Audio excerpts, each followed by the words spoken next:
Sa pag-aaral po natin ng Biblia, may mga bagay na napakadaling maunawaan dahil napakalinaw ng pagkakasabi ng kasulatan. May mga bagay din na kailangan nating pag-aralang mabuti dahil kinakailangan itong matingnan sa kabuuan ng talata o kaya sa kabuuan ng kabanata. At may mga bagay din pong hindi natin dapat piliting sabihin at piliting bigyang kahulugan o kaya ay bawasan at dagdagan kung ano ang sinasabi at hindi sinasabi ng Biblia. Ito po ang isang napakahalagang prinsipyo sa pag-aaral ng salita ng Diyos. Hindi natin kailangang dagdagan ang sinasabi ng Biblia upang maging tama ang Biblia.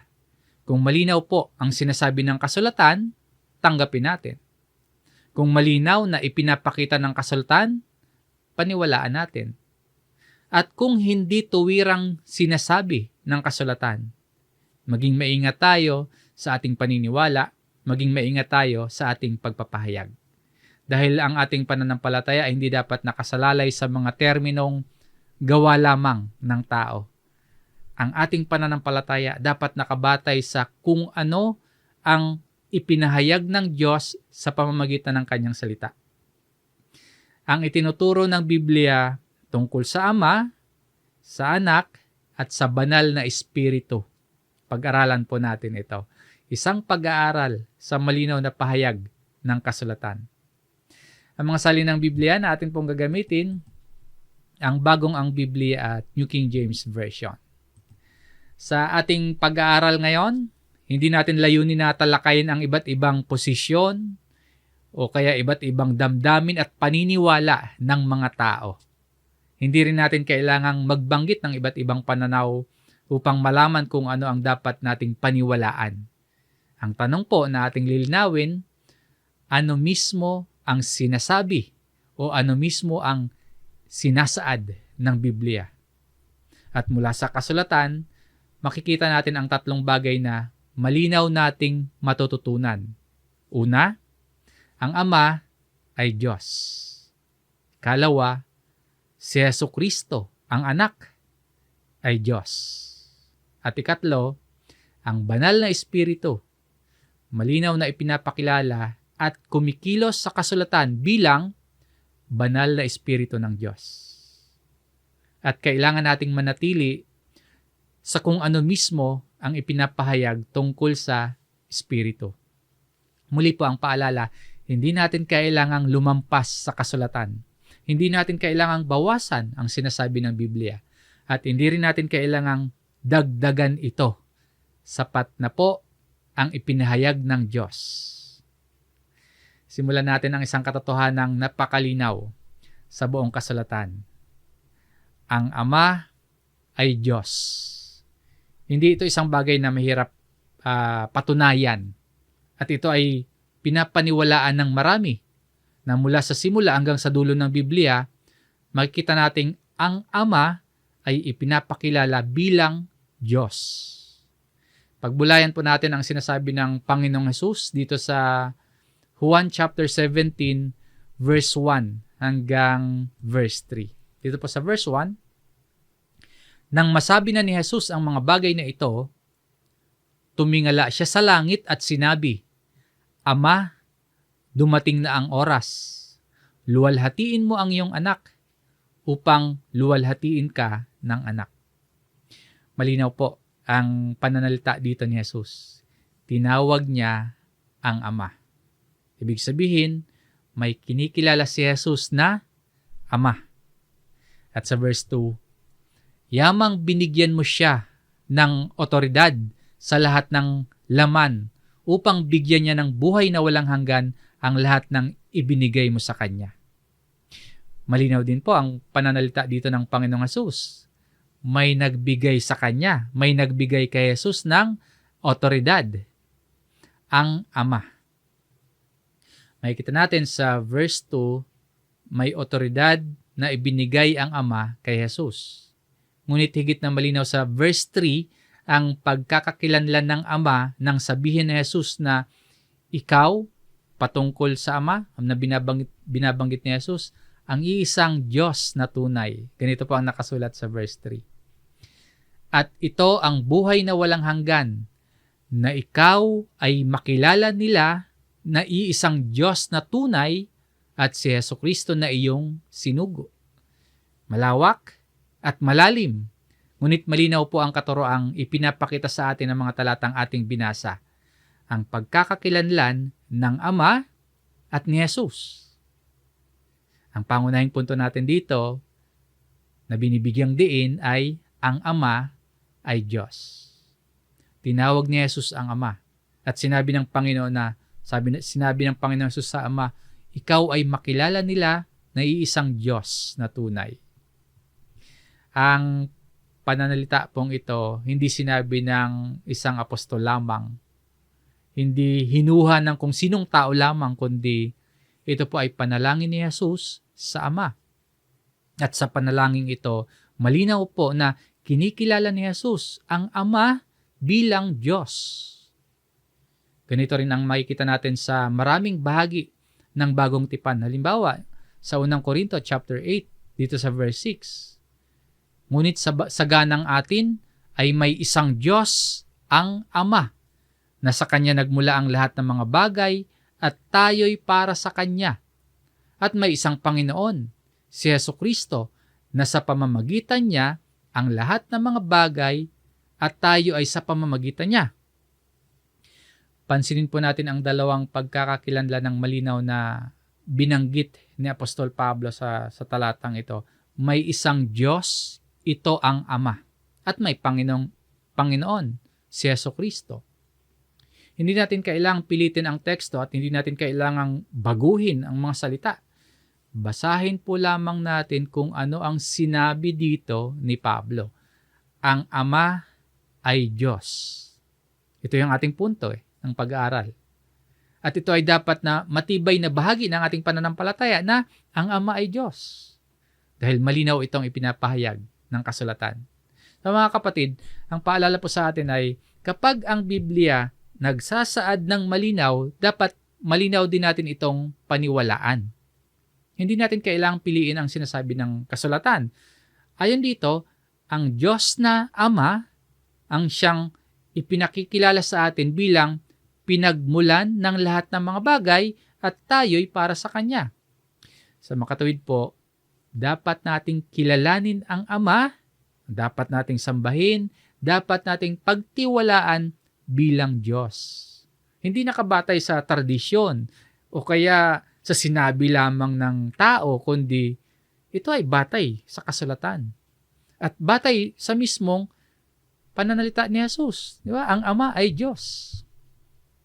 Sa pagpapatuloy po ng ating aralin, may isa pang napakahalagang katotohanang malinaw na ipinahayag ng Bagong Tipan. Kung malinaw po na ang Ama ay Diyos, ano naman ang itinuturo ng Biblia tungkol kay Jesus?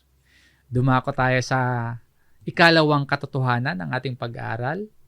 Si Jesucristo, ang anak, ay Diyos. Ito ang isa sa pinakamahalagang katotohanan ng pananampalatayang Kristiyano. Si Jesucristo, ang anak, ay Diyos. Matapos nating makita na malinaw na ipinakilala ng kasulatan na ang Ama ay Diyos, pumunta naman tayo sa isang katotohanang napakahalaga sa ating pagkakilala kay Jesus. Hindi natin kailangang magsimula sa mga argumento ng iba't ibang grupo, ng iba't ibang paniniwala. Hindi rin natin kailangang magbigay ng mahabang paliwanag tungkol sa mga theological terms. Ang tanong na bibigyang linaw natin dito ay, ano ang sinasabi ng Biblia tungkol sa anak? May mga subpoints tayo para makita natin ng mas malinaw ang mga pahayag tungkol sa pagkakakilanlan ni Jesus. Ito yung una. Si Jesucristo ay ang salita. At ang salita ay Diyos. Basahin natin ang unang kabanata ng Juan, talatang 1. John chapter 1 verse 1. Sa simula ay ang salita, at ang salita ay kasama ng Diyos, at ang salita ay Diyos. Tatlong bagay ang binabanggit dito tungkol sa salita. Una, nang pasimula, naroon na ang salita. Ibig sabihin, ang salita ay naroon na sa pasimula. Kalawa, ang salita ay kasama ng Diyos. May malinaw na pagkakaibang ipinapakita dito sa pagitan ng salita at ng Diyos na kanyang kasama. At ikatlo, ang salita ay Diyos. Ito yung mahalagang pahayag. Hindi lamang sinabi na ang salita ay mula sa Diyos. Hindi lamang sinabi na ang salita ay nagsasalita tungkol sa Diyos, kundi, and the Word was God. Ngayon, sino ang tinutukoy dito na salita? Tingnan natin ang talata 14. John chapter 1 verse 14. At naging tao ang salita at tumahang kasama namin. At nakita namin ang kanyang kaluwalhatian. Kaluwalhatiang gaya ng sa tanging anak ng Ama, puspos ng biyaya at katotohanan. Ang salita na binanggit sa verse 1, siya ring salitang naging tao ayon dito sa verse 14. At ang talatang ito ay nagpapatuloy sa paglalarawan kay Jesus bilang anak ng Ama. Na sa kabuuan ng kabanata dito sa sulat ni Juan o Ebanghelyo ayon kay Juan, ang tinutukoy na salita dito ay walang iba kundi si Jesus. Kaya ang pahayag ng kasulatan ay malinaw po. Ang salita ay Diyos. Ang salita ay naging tao at ang salitang iyon ay si Kristo. Ngayon, sa pagkatawang tao, hindi natin nakikita ang isang ordinaryong tao lamang. Dahil ang nakikita natin ay ang anak na isinugo ng Ama at dumating sa sanlibutan. Ito yung kalawang subpoint. Ang anak ay tinawag na Diyos sa banal na kasulatan. Ito ang isa pang napakahalagang pahayag na dapat nating tingnan. Sa Lumang Tipan, sa salinang Tagalog ang Biblia, ganito ang nakasulat sa Mga Awit chapter 45, verse 6. Ang iyong luklukan, o Diyos, ay magpakailanman. Magpakailan-kailanman. Setro ng kaganapan, ang setro ng iyong kaharian. Sa talatang ito, mababasa natin ang pananalitang ang iyong luklukan, o Diyos, ay magpakailanman at walang hanggan. Ngayon, mahalagang tingnan natin kung paano ginamit ng manunulat ng mga Hebreo sa Bagong Tipan ang pahayag na ito dito sa Psalms chapter 45. Basahin po natin ang Hebreo chapter 1 verse 8. Ngunit tungkol naman sa anak ay sinasabi niya, ang iyong trono, o Diyos, ay magpakailanman, at ang setro ng katuwiran ang siyang setro ng iyong kaharian. Bago po banggitin ang your throne, O God, bago banggitin ang iyong trono, o Diyos, sinabi mo na dito ang ngunit tungkol naman sa anak ay sinasabi niya. Kung gayon po ang pahayag na o Diyos sa talatang ito, malinaw na inilalapat sa anak, tungkol sa anak. Ang punto po, ang pahayag na o Diyos ay inilapat ng manunulat ng talatang ito sa anak. At ano ang tawag sa anak? Ayon dito, tungkol sa anak po, o Diyos. Kaya po malinaw na ipinakilala ng Biblia ang anak bilang Diyos. At ito ay isang mahalagang patunay kung paanong ang pahayag tungkol sa anak na mababasa natin sa mga awit, sa Psalms, ay ginamit ng manunulat ng aklat ng Hebreo. Hindi lamang ito sariling paliwanag mula sa tao, kundi bahagi mismo ng kasulatan tungkol sa pagiging Diyos ni Kristo. Ang anak ay tinawag na Diyos sa banal na kasulatan. Sa kasunod na subpoint, ang buong kapuspusan ng pagka-Diyos ay nakay Kristo.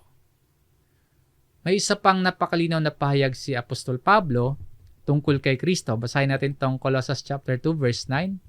Sapagkat sa Kanya'y naninirahan ang buong kapuspusan ng pagka-Diyos sa katawan. Ang tinutukoy dito ay si Jesus. For in Him, sa Kanya'y. Pansinin po natin ang lawak ng pahayag ni Pablo. Ang buong pagkapuspusan ng pagka-Diyos. Hindi niya sinabi na bahagi lamang ng pagka-Diyos ang naninirahan or nananahan kay Kristo. Ang sinabi niya, ang buong kapuspusan, the fullness of the Godhead. At ito ay yung buong kapuspusan ng pagka-Diyos ay nananahan kay Kristo sa anyong katawan. Kaya muli po, hindi natin kailangang dagdagan ang sinasabi ng Biblia. Hindi natin kailangang bigyan ng sariling interpretasyon ang sinasabi ng talata, kundi basahin lamang natin ang nakasaad at hayaan natin ang Biblia mismo ang maghayag ng mensahe. Si Kristo, for in Him, sa Kanya'y ang buong kapuspusan ng pagka-Diyos ay nananahan sa anyong katawan. Mga kapatid, bakit napakahalaga na maunawaan natin ang maliwanag at buong pagkakakilanlan ni Jesus ayon sa kasulatan, ayon sa Biblia? Dahil ang ating pananampalataya po nakasalalay sa tunay na pagkakakilanlan ni Kristo. Hindi sapat na sabihin at paniwalaan nating si Jesus ay isang mabuting tao. Paniwalaan natin na si Jesus ay isang magaling at dakilang guro, na si Jesus ay isang propeta lamang. Hindi sapat yun. Napipili tayo ng katangian ng Panginoong Jesus na gusto lang nating paniwalaan. Ang Biblia ay nagpapakilala kay Jesus ng higit sa pagiging isang guro, propeta, o taong gumagawa ng mga himala. Ang pakilala po ay siya ang anak. Si Jesus ang Kristo. Siya ang Panginoon. At malinaw na ipinakilala at ipinakikilala bilang Diyos. Kaya kapag lumalapit tayo kay Jesus, hindi tayo lumalapit sa isang ordinaryong tao, kundi lumalapit tayo kay Jesus ayon sa pagkakakilanlang ipinahayag ng kasulatan. Ang mga kapatid, ang tamang doktrina tungkol kay Kristo dapat humantong sa tamang pagtugon kay Kristo. Kung kinikilala natin kung sino si Jesus ayon sa kasulatan, dapat makita iyon sa ating buhay. Hindi sapat na alam natin yung mga talata tungkol kay Jesus. Dapat natin siyang sundin. Dapat natin siyang pagkatiwalaan. Dapat natin siyang pakinggan, anuman ang kanyang tagubilin, anuman ang kanyang katuruan at salita. At dapat nating kilalanin ang kanyang otoridad at kapangyarihan sa ating buhay. Bagamat limitado po sa oras at ilang mga piling talata pa lamang yung natatalakay natin, nawa malinaw naman po ang katotohanan ito. Ang Ama ay Diyos, si Jesucristo ang anak ay Diyos. At ang kasunod po, pagtuturo ng Biblia tungkol sa Espiritu. Katulad ng ating ginawa sa pagtalakay tungkol sa Ama, tungkol sa anak, hindi rin tayo dapat lumampas sa sinasabi ng Biblia. Hindi natin kailangang ipasok ang mga argumento ng iba't ibang panig, kundi ang tanong muli ay ano mismo ang sinasabi ng kasulatan tungkol sa banal na Espiritu. Kung malinaw po na ang Ama ay Diyos at malinaw na si Jesucristo ang anak ay Diyos, ano naman ang sinasabi ng Biblia tungkol sa banal na Espiritu? Kaya sa bahaging ito, tulungan po niyo akong pagbulay-bulayan nating mabuti ang itinuturo ng kasulatan. Hindi dahil mahirap intindihin ang Biblia, kundi dahil nais nating maging tapat sa kung ano mismo ang isinasaad ng banal na kasulatan. Sa ikatlong katotohanan sa ating pag-aaral, ang banal na Espiritu ay ipinakikilala ng kasulatan bilang banal na Espiritu ng Diyos. Muli, maging maingat tayo at hindi natin kailangang pilitin ang Biblia na magsabi ng isang bagay na hindi naman tuwirang isinasaad. Sa halip tingnan po natin kung paano mismo ipinakikilala ng Biblia ang Espiritu. At mula sa mga talatang ating pag-aaralan, makikita natin ang ilang malinaw na bagay tungkol sa banal na Espiritu. Una, ang Espiritu ay tinatawag na Espiritu ng Diyos. Sa pahayag ni Apostol Pablo sa unang Korinto chapter 2 verse 11, sapagkat sinong tao ang nakakaalam ng isipan ng isang tao kundi ang espiritu ng tao na nasa kanya. Kaya't walang nakakaalam ng mga isipan ng Diyos maliban sa Espiritu ng Diyos. Spirit of God.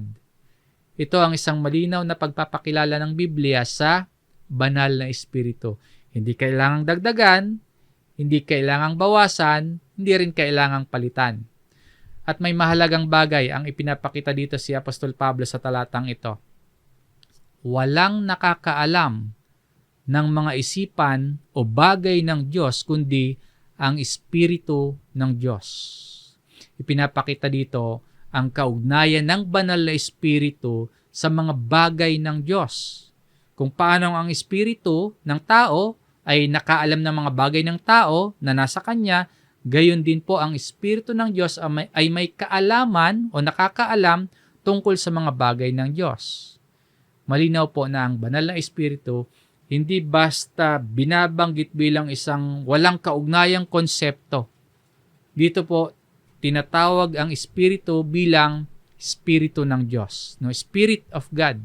Kalawa, ang Espiritu ay tinatawag na mang-aaliw at siya ay isinusugo. Basahin po natin ang sinabi mismo ng Panginoong Hesus sa John chapter 14, verse 26. Subalit ang mang-aaliw, ang Espiritu Santo na susuguin ng Ama sa aking pangalan, siya ang magtuturo sa inyo ng lahat ng mga bagay at magpapaalala sa inyo ng lahat ng aking sinabi sa inyo.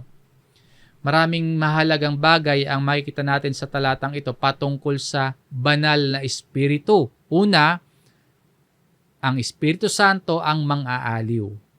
Ikalawa, susuguin ng Ama. Ikatlo, sinabi ni Jesus, ang Espiritu Santo ay ang magtuturo sa inyo ng lahat ng mga bagay. At ikaapat, ang Espiritu ang magpapaalala sa lahat ng sinabi ni Jesus. Kaya hindi lamang natin nakikita ang isang pangalan. Nakikita rin natin ang isang malinaw na gawain. Ang banal na Espiritu ay isinusugo ng Ama. Ang banal na Espiritu ay nagtuturo. Ang banal na Espiritu ay nagpapaalala. At ang kanyang gawain may kaugnayan sa mga itinuro at sinabi ni Jesus. Ito yung ikatlo. Ang Espiritu ay tinatawag na Espiritu ng katotohanan.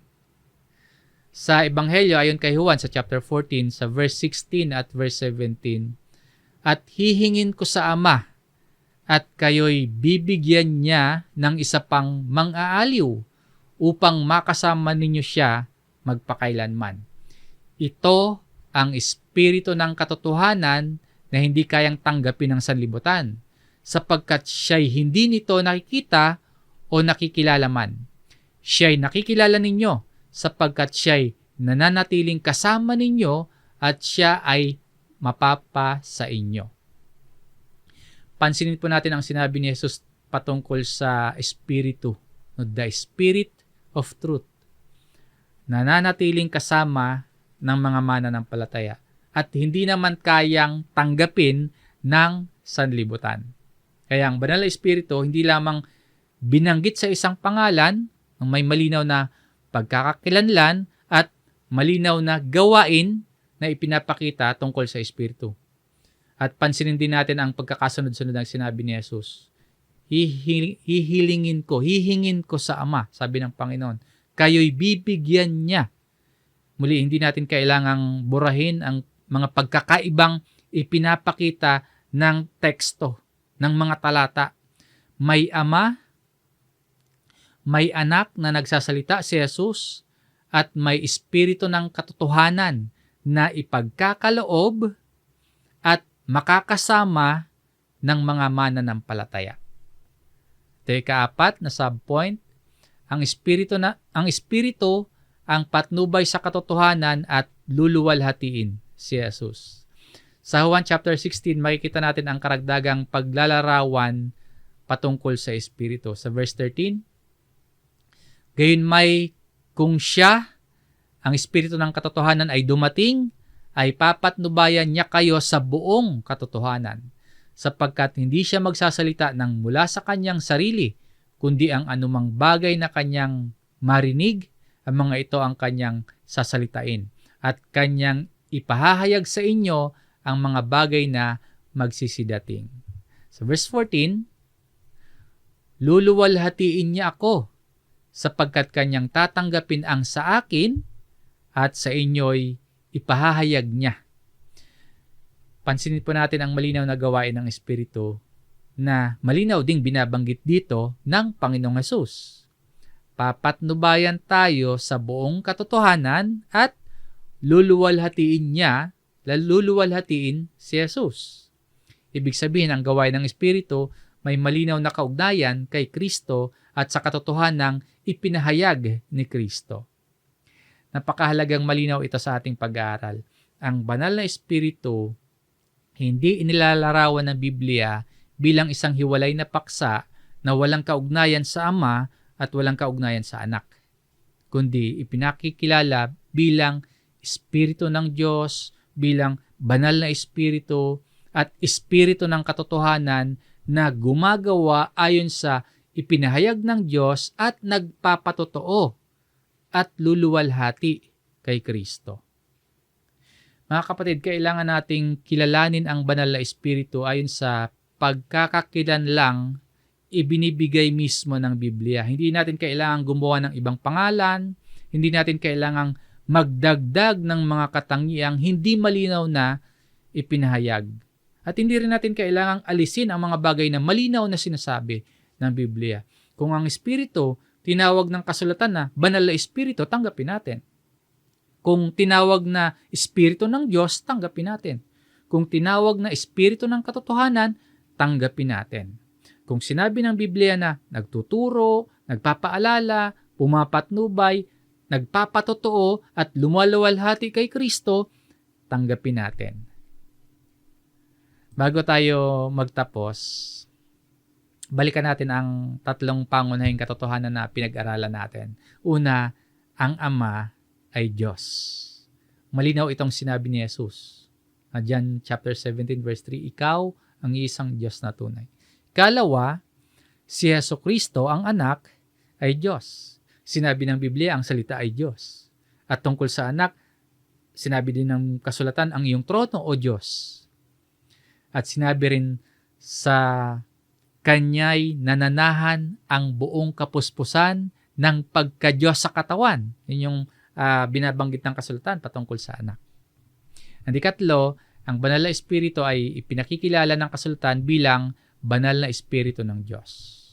Ang Espiritu ay tinatawag na banal na Espiritu, Espiritu ng Diyos, Espiritu ng katotohanan, at inilalarawan na nagtuturo, nagpapaalala, pumapatnubay, nagpapatotoo, at lumuluwalhati kay Kristo. At higit sa lahat ng ito, ang ating pangunahing prinsipyo, hindi natin kailangang dagdagan ang sinasabi ng Biblia. Hindi rin natin kailangang bawasan ang sinasabi ng Biblia.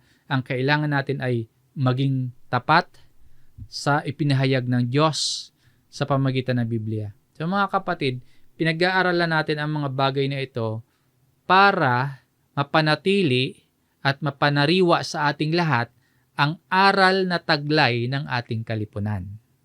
Hindi natin kailangang manalo sa bawat argumento. Ang kailangan lamang natin ay maging tapat sa bawat malinaw na ipinapahayag ng salita ng Diyos. Ang Biblia ay malinaw na nagtuturo na ang Ama ay Diyos, na si Jesucristo na anak ay Diyos, at malinaw ding ipinakikilala ng kasulatan ang banal na Espiritu, no, ang pagkilos at gawain ayon sa ipinahayag ng Diyos. Kaya dapat tayong manatili sa malinaw na sinasabi ng kasulatan at huwag tayong lumampas at huwag din tayong magkulang o magbawas. Hindi natin ito pinag-aaralan para maging mas mahusay tayo sa pakikipagtalo sa iba. Pinag-aaralan natin ito ang tungkol sa Ama, ang tungkol sa Anak at tungkol sa Espiritu para mapanatili at mapanghawakan yung aral na taglay sa loob ng kalipunan. Hindi tayo nakikipag-argumento, hindi tayo makikipagtalo. Kung ano lamang ang ipinapahayag ng salita ng Diyos, kung ano ang sinasabi ng kasulatan tungkol sa Ama, yun ang tinatanggap natin. Kung ano ang sinasabi ng kasulatan tungkol sa Anak, yun ang tinatanggap natin. At kung ano ang sinasabi ng kasulatan tungkol sa Banal na Espiritu, yun ang tinatanggap natin. Kung may mga bagay na hindi tuwirang sinasabi ng Biblia, maging mapagpakumbaba tayo at huwag nating ipilit na para bang sinalita yon, sinabi yon ng salita ng Diyos. At sa ating pag-aaral tungkol sa banal na espiritu, sapat muna nating panghawakan ang malinaw na ipinahayag. Again, ang espiritu ay banal na espiritu. Ang espiritu ng Diyos, ang espiritu ng katotohanan, ang kumikilos, ang nagtuturo, ang nagpapaalala at pumapatnubay at nagpapatotoo tungkol kay Kristo. Yan ang ipinahayag ng kasultan. Na sa mga talatang ating pinag-aralan, hindi natin mababasa ang eksaktong pahayag na ang banal na espiritu ay Diyos. Gayon din, hindi natin rin sinasabi at hindi rin sinasabi ng kasulatan na ang banal na espiritu ay hindi Diyos. Kaya ano ang dapat nating gawin? Hindi tayo dapat lumampas sa malinaw na ipinahayag ng Biblia. Manatili tayo sa salita. Huwag dagdagan. Huwag bawasan. Huwag pilitin. Huwag ibahin. Manatiling tapat sa Biblia. Manatili tayo sa ipinahayag ng kasulatan. Ang atin pong tungkulin, hindi gumawa ng sariling interpretasyon. Hindi lumikha ng sariling katotohanan, kundi ang atin pong tungkulin bilang mga mananampalataya, ingatan, pangalagaan, ipamahagi ang katotohanan at mensaheng ipinahayag na ng Diyos. Hanggang dito po ang ating pag-aaral. Maraming salamat sa inyong pakikinig. Nawa ay meron tayong natutunan at mas nahikaya tayong manampalataya, maglingkod at sumunod sa Panginoon. Sumayin niyo po ang biyaya ng salita ng Diyos. Maraming salamat mga kapatid. Tayo po ay muling manalangin.